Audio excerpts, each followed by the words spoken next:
అలా morning news with Narsaiah తాత మధ్యాహ్నం మొత్తలో ఏ భాగవతం తీసుకుందాము. ఇక మరి నిన్న మొన్న మన నేను నడుం బిగించి ప్రజల కోసం మేమున్నాం, న్యాయం కోసం మేమున్నాం, ధర్మం కోసం మేమున్నాం, సత్యాన్ని బతికించడానికి మేము ముందడుగేసామని ఇక బంజారా హిల్స్ రోడ్ నెంబర్ 12లో మరి పెద్దమ్మ దేవాలయం స్వచ్ఛంగా పెద్దమ్మ తల్లి ఎప్పుడో తాతల ముత్తాతల కాలంలో బంజారా హిల్స్ గడ్డ మీద రోడ్ నెంబర్ 12లో ఆనాడు బంజారాలు నివాసం ఉంటున్న స్థలంలో ఈ బంజారా హిల్స్ గడ్డ మీద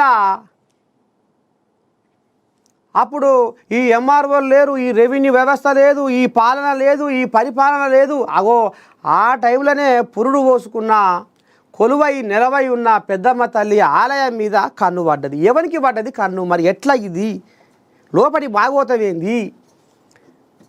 ఆనవాయితీగా ఆనాటి సంధి వాళ్ళు ఆ దేవతలను ఆ పెద్దమ్మ తల్లిని మనస్ఫూర్తిగా పద్ధతి బట్టి మొక్కుకుంటా ఆపతికి సాపతికి ఆ తల్లి వాళ్ళని కంటికి రేపలా కాపాడుకుంటా ఈ రకంగా ఆనవాయితీగా ఆ బోనాల పండుగ పోతుంటే మరి ఎవరి కన్ను ఓర్వలేదు.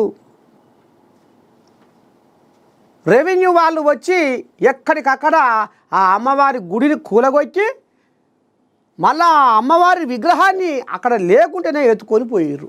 ఇంకా దీని మీద ఇప్పుడు తెలుగు రాష్ట్రాలల్లో పెద్ద చర్చ జరుగుతున్నది. అందుకనే మరి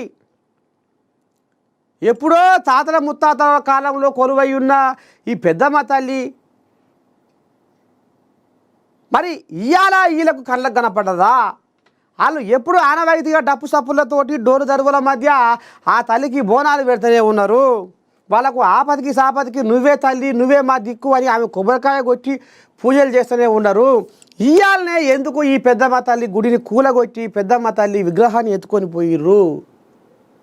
ఇక ఇప్పుడు ఇంట్లో ఒక ఘనకార్యం ఏందయ్యా అంటే నిన్న అంటున్నారు, ఆ భక్తులే అంటున్నారు, పెద్దమ్మ తల్లి భక్తులే స్థానికులే అంటున్నారు. ఏమంటున్నారు అయ్యా అంటే మాకు తాతల ముత్తాతల కాలం నాటి పెద్దమ్మ తల్లిని రెవెన్యూ అధికారులైన షేక్పేట ఎంఆర్ఓ అనితారెడ్డి వచ్చి పెద్దమ్మ గుడిని కూలగొట్టించి దగ్గర ఉండి కూలగొట్టించి మమ్మల్ని పోలీసులతోటి మమ్మల్ని అనగబట్టి ఆమె పెద్దమ్మ తల్లి విగ్రహాన్ని కూడా ఎత్తుకొని పోయిన మా తల్లి.